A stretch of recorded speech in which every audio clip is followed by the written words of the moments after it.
The challenge of Xanar. The emerald skies of Xanar stretched endlessly above Malik Chen as he trudged across the crystalline desert, each step crunching against iridescent sand that sparkled like diamonds. 6 days had passed since the research vessel Horizon had been attacked, forcing the crew to abandon ship in escape pods. His pod's navigation system had malfunctioned during atmospheric entry, sending him spiraling into this desolate region. Base Camp Alpha. This is Science Officer Chen. Does anybody copy?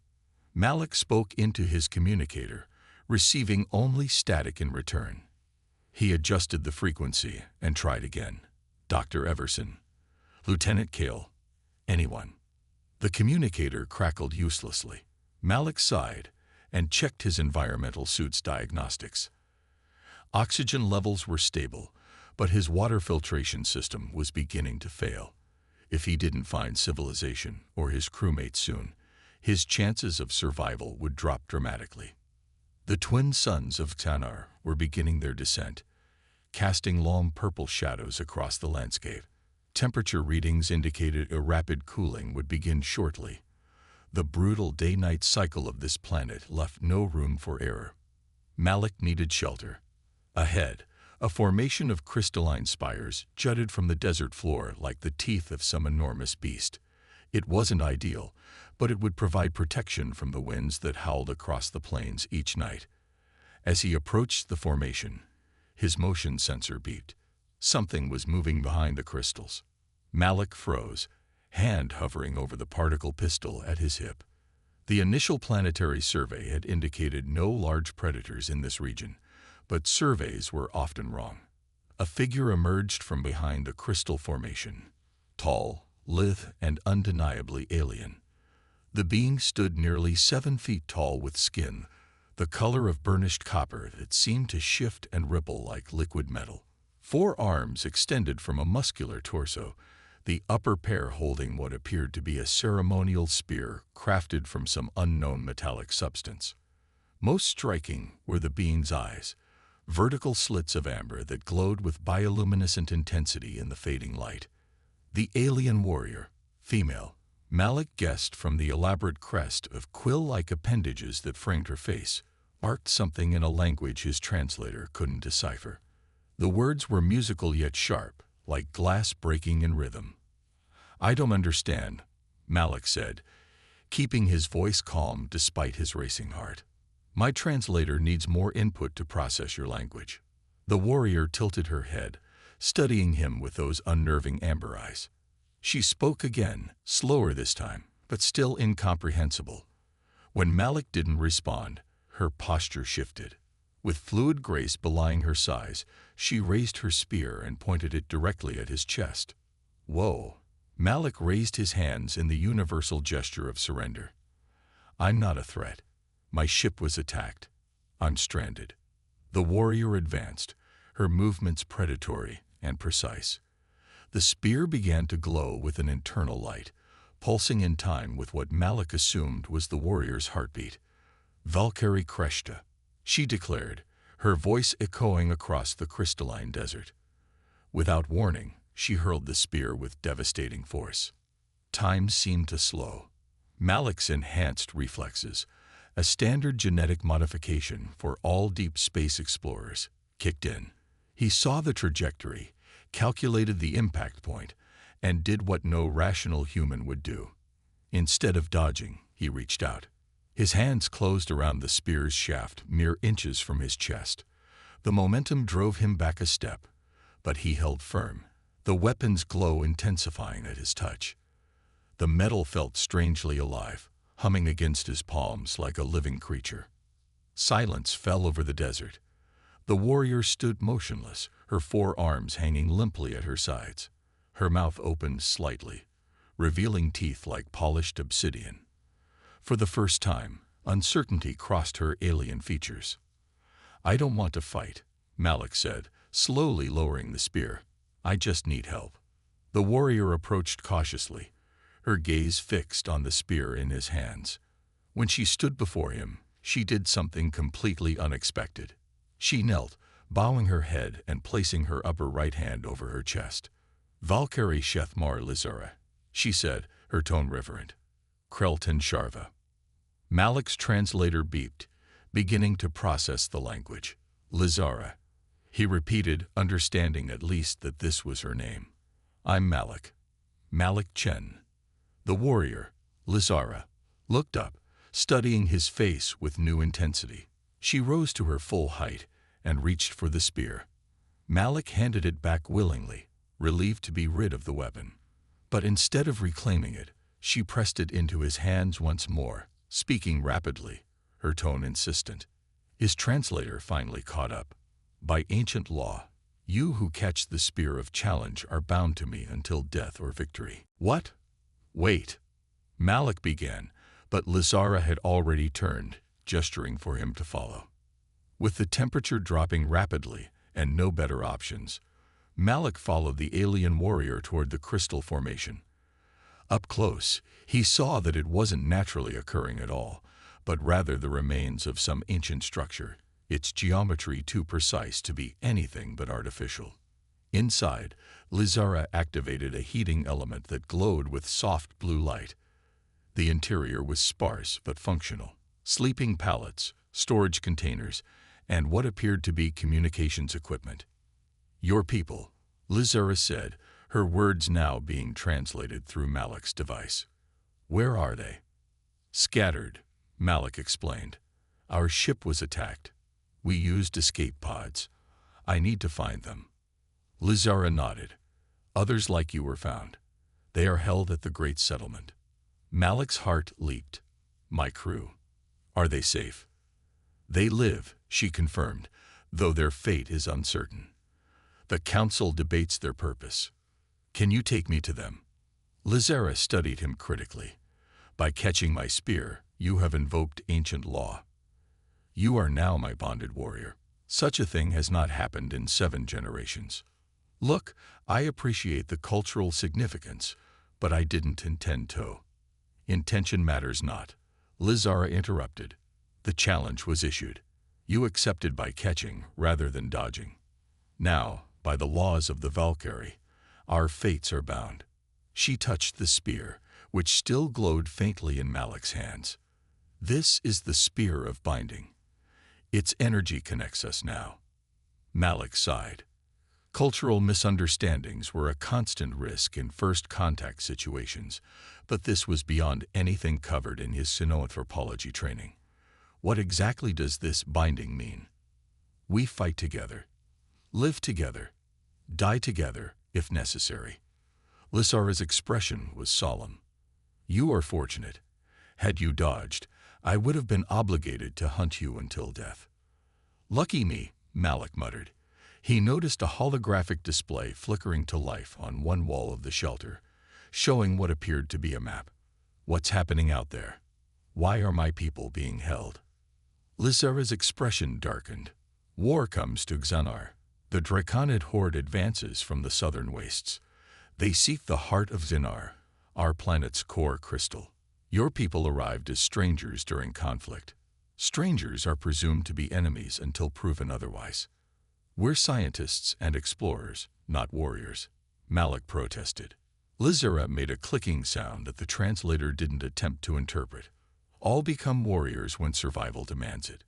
She pointed to a flashing point on the map. The Great Settlement lies 2 days' journey north. We leave at first light. Thank you, Malik said sincerely. Do not thank me, Lizara replied. The bond of the spear is as much curse as blessing. Rest now, Malik Chen. The journey will test your human strength. Dawn broke with violent intensity. Triple sunrise painting the crystalline desert in hues of emerald and gold. Lizara was already prepared to depart, her 4 arms efficiently packing survival gear. She handed Malik what appeared to be a nutrient pack. Eat, she commanded. It will sustain you. The journey across the desert was grueling. The crystalline sands reflected light with blinding intensity, and strange electromagnetic properties interfered with Malik's equipment. Only Lizara's spear, which he was apparently required to carry, seemed immune to the disruption. Your world is beautiful, Malik commented during a brief rest, but deadly. All beauty carries danger, Lizora replied. This is the way of the universe. As they traveled, Malik learned more about the Valkyrie. They were a warrior culture with complex honor codes, but also sophisticated scientists and artists. Lizara herself was not just any warrior, but a Kreltan, an elite guardian chosen to protect their settlements. The Draconid were once our allies, she explained as they scaled a particularly treacherous crystal formation. We shared Xanar in peace for 10,000 cycles. Then their queen died without heir. Civil war erupted. The victor, Tyran the Destroyer, now leads them against us. Why not negotiate? Find peaceful resolution. Lizara's amber eyes flashed. Tyran believes only in conquest. He sees our desire for peace as weakness to exploit. By mid-afternoon of the second day, they crested a massive ridge and Malik gasped at the sight below. A vast settlement sprawled across a verdant valley, buildings of crystal and some metallic substance rising like natural formations from the landscape. Water flowed through elaborate canal systems, and flying vehicles darted between structures. The great settlement, Lizara announced, home of the Valkyrie High Council. As they descended toward the settlement, armed guards intercepted them. They addressed Lizara with deference, but their glances at Malik were filled with suspicion and hostility. They questioned why I bring an outsider, Lizara explained. I have told them of the spear challenge. An elder Valkyrie approached, his copper skin faded to a pale orange with age. 4 elaborate ceremonial blades hung from his belt, and the crest of quills framing his face had grown long and white. He spoke sharply to Lizara, occasionally pointing at Malik. Archon Zelvex demands to know why I invoke ancient law during wartime. Lizara translated. He calls it foolishness. The Archon turned his attention to Malik, amber eyes narrowing. Human, he said, his voice perfectly translated. Your kind brings chaos to our world. 4 of your people we hold now. They claim peaceful purpose, yet arrive as our enemies gather strength. Coincidence? I think not. We had no knowledge of your conflict, Malik replied. We're scientists studying unexplored worlds. Our ship was attacked by automated defense systems in orbit. We're victims, not aggressors. The Archon made the same clicking sound Lizara had before. Truth will be determined. For now, you go to your people. Lizara, as bonded warrior, you are responsible for this human. If he betrays us, both your lives are forfeit. Guards escorted them through the settlement, drawing curious stares from civilian Valkyrie. Children with undeveloped quill crests pointed and whispered. Adults moved aside, some making gestures that Malik suspected were warding signs. They arrived at a large crystal structure near the settlement center. Inside, Malik's heart soared at the sight of familiar faces. Dr. Everson, the expedition leader, sat in deep conversation with what appeared to be Valkyrie scholars. Lieutenant Kale and Engineer Russo were examining Valkyrie technology with poorly disguised fascination. Captain, Russo exclaimed, rushing forward. We thought you were dead. Nearly was, Malik replied, embracing his crewmate. What about the others? Dr. Everson approached, her weathered face showing relief. Chen, thank goodness. We've accounted for most of the crew. 3 pods landed safely near here. The Valkyrie found us before we perished in the desert. They've been surprisingly accommodating, Lieutenant Kale added, despite keeping us under guard. Their technology is fascinating, crystalline computing beyond anything we theorized. And what about this one? Dr. Everson asked, nodding toward Lizara, who stood silently at Malik's side. Your new friend. Malik hesitated. It's complicated. Apparently, I caught her spear during what turns out to have been some kind of ritual challenge, and now we're bonded by their ancient laws. Dr. Everson's eyebrows shot up. Bonded? As in our fates are now linked, according to their traditions, Malik explained. I think I accidentally got alien married, but with more emphasis on mutual combat than matrimony. Before his crewmates could respond, alarms began blaring throughout the settlement.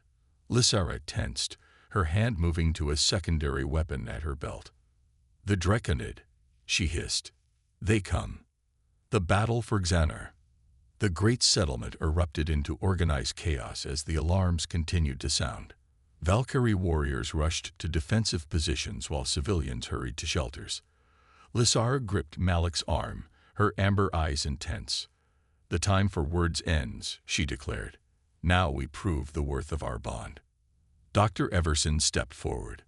"Science Officer Chen, what's happening?" "The settlement is under attack," Malik explained quickly. "The Valkyrie are at war with another species called the Draconid. Our arrival coincided with their conflict, which is why they've been suspicious of us." "We need to stay neutral," Dr. Everson insisted. "First contact protocols are clear. We don't interfere in indigenous conflicts."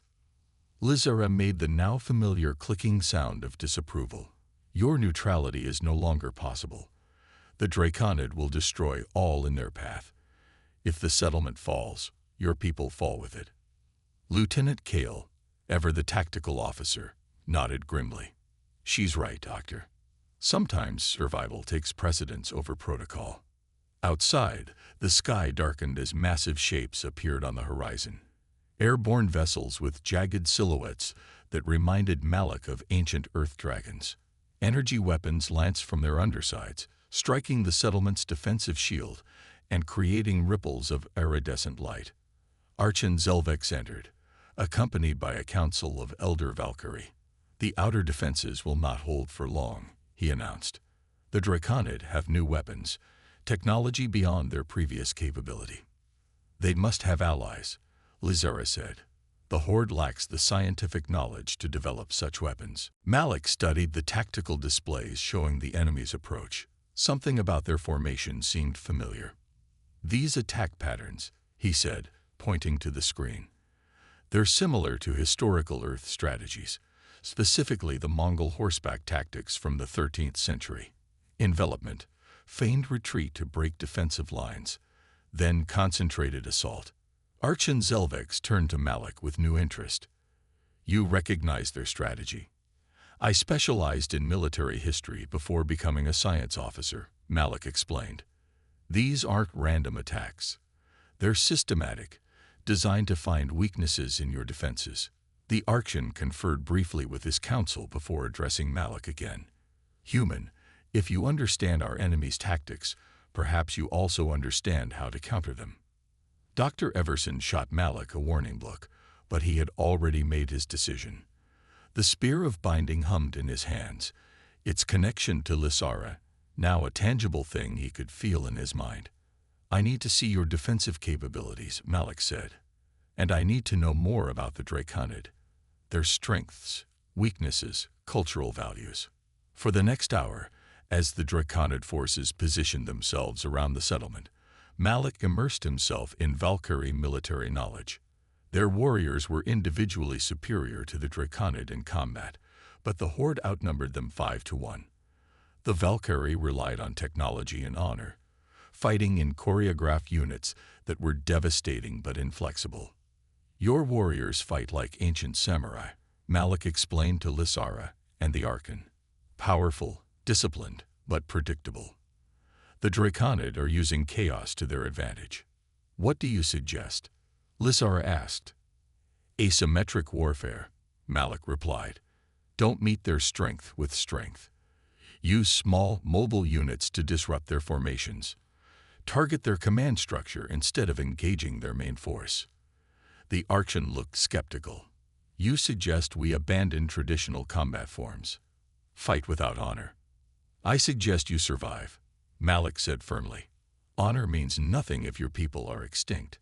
After intense debate, the Valkyrie Council agreed to implement Malik's strategy. Lysara would lead the primary strike team, with Malik accompanying her as bonded warrior. Lieutenant Kale volunteered to coordinate with the settlement's defensive systems, while Engineer Russo helped modify Valkyrie weapons for the new tactics. As they prepared, Lysara approached Malik privately. "You risk much for people not your own," she observed. "Your people saved my crew," Malik replied. Besides, the spear connects us now, doesn't it? Your fight is my fight." Something shifted in Lizara's expression, a softening of her alien features. "Perhaps the ancient laws hold wisdom I did not see," she said quietly. The assault began at dusk. While the main Draconid force pressed against the settlement's shields, Lizara and Malik led 3 strike teams through underground crystal tunnels that emerged behind enemy lines. Their target, the command vessel hovering at the rear of the Draconid formation. The Draconid themselves were massive reptilian beings with natural armor plating and multiple rows of teeth.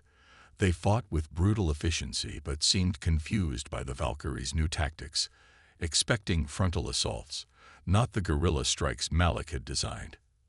"The command vessel's shield generator is there." Lizara pointed to a pulsing crystal array on the ship's underside. "Destroy it, and their coordination falls." Malik nodded, gripping the spear of binding. Over the past days, he'd begun to understand its power, not just as a symbol, but as a weapon that responded to his thoughts. "Cover me." He sprinted across the crystalline terrain as Valkyrie warriors provided suppressing fire. A Draconid warrior spotted him, charging with a roar that shook the ground. Without conscious thought, Malik spun the spear in a defensive pattern Lizara had taught him. The weapon's energy field expanded, deflecting the Draconid's attack and sending the massive creature stumbling backward. Reaching the command vessel, Malik drove the spear into the shield generator. Energy cascaded outward as the system failed, leaving the ship vulnerable. Lizara and her warriors immediately launched a coordinated attack on the exposed vessel. Inside, they fought their way to the command center, where they found themselves face to face with Tyran the Destroyer, a Draconid twice the size of his warriors, with scars crisscrossing his armored hide and eyes like molten gold. "Valkyrie vermin," Tyran growled, his translator making his words harshly guttural. "You bring an alien to fight your battles. Further proof of your weakness." Lizara stepped forward, her 4 arms each wielding a different weapon. "Surrender, Tyran. Your fleet is in disarray. The settlement stands." Tyran laughed, a sound like rocks grinding together. "I do not fear death, Greltan. Do you?" With frightening speed, he activated a crystal device on his command console. "The heart of Xanar will be mine, or it will be destroyed. This vessel now powers a resonance weapon aimed at your planet's core." Malik analyzed the device quickly, recognizing elements similar to Earth's quantum detonation technology. "It's a doomsday weapon," he warned Lizara. "If activated, it could shatter the planet's crystalline structure." "Then we die together," Tyran declared, moving to activate the final sequence. What happened next unfolded in seconds. Lizara hurled herself at Tyran, all 4 arms striking in a blur of motion that staggered the massive Draconid. Malik dove for the console, using his scientific knowledge to disrupt the weapon's activation. Tyran roared in fury, throwing Lizara aside and lunging for Malik. The spear of binding moved almost of its own accord, its point driving into Tyran's chest, not deep enough to kill, but enough to halt his charge. The Draconid leader froze, golden eyes wide with shock. "By the ancient laws," Malik said, remembering Lizara's teachings, "I have drawn the blood of a warrior king. I claim the right of challenge." Tyran's expression shifted from rage to grudging respect. "You know our ways, human." "I know that both Valkyrie and Draconid share ancestors," Malik replied. "I know that this war began because you lost your queen and sought to fill that void with conquest.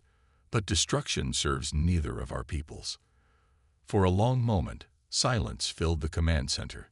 Then, incredibly, Tyran stepped back, the spear point withdrawing from his armored chest.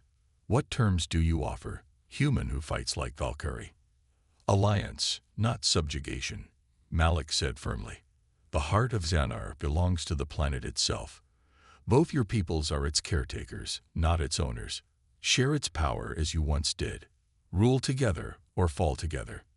Lizara came to stand beside Malik, her shoulder brushing his in what he now recognized as a gesture of solidarity. "The human speaks wisdom, Tyran. Has enough blood been spilled? The resolution came not in a single moment, but in days of careful negotiation. The Draconid withdrew their forces under terms that allowed them shared access to the heart of Xanar's power. The Valkyrie, guided by Archon Zelvex, restored the ancient council that had once governed both peoples. As for the humans, they were no longer prisoners but honored guests. Dr. Everson established the first formal diplomatic relations between Earth and Xanar, while Engineer Russo began collaborative work on crystalline technology that could revolutionize human computing. A week after the battle, Malik found Lizara at the edge of the settlement, gazing out at the crystalline desert glittering under the triple moons. "The rescue vessel arrives tomorrow," he said, coming to stand beside her. "My people will return to Earth." Lizara's amber eyes studied him. "And what of you, Malik Chen? The bond of the spear is not easily broken." "I've been thinking about that," Malik replied.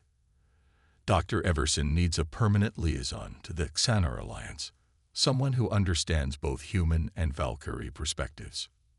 Understanding dawned in Lizara's expression. "You would stay." "If you'll have me," Malik said. "Though I should warn you, humans are notoriously difficult pawn mates, stubborn, emotional, and we only have 2 arms." Lizara made the clicking sound that Malik now recognized as laughter. "Perhaps that is why you caught my spear when no Valkyrie could. We needed something unexpected." She reached out, 2 of her 4 hands closing over his where it held the spear of binding. The weapon glowed between them, its energy pulsing in harmony with both their heartbeats. "The ancient laws speak truth after all," Lizara said softly. "Some bonds transcend understanding." Together, they watched the crystalline desert as somewhere beyond the horizon, the first light of triple sunrise began to paint the alien sky.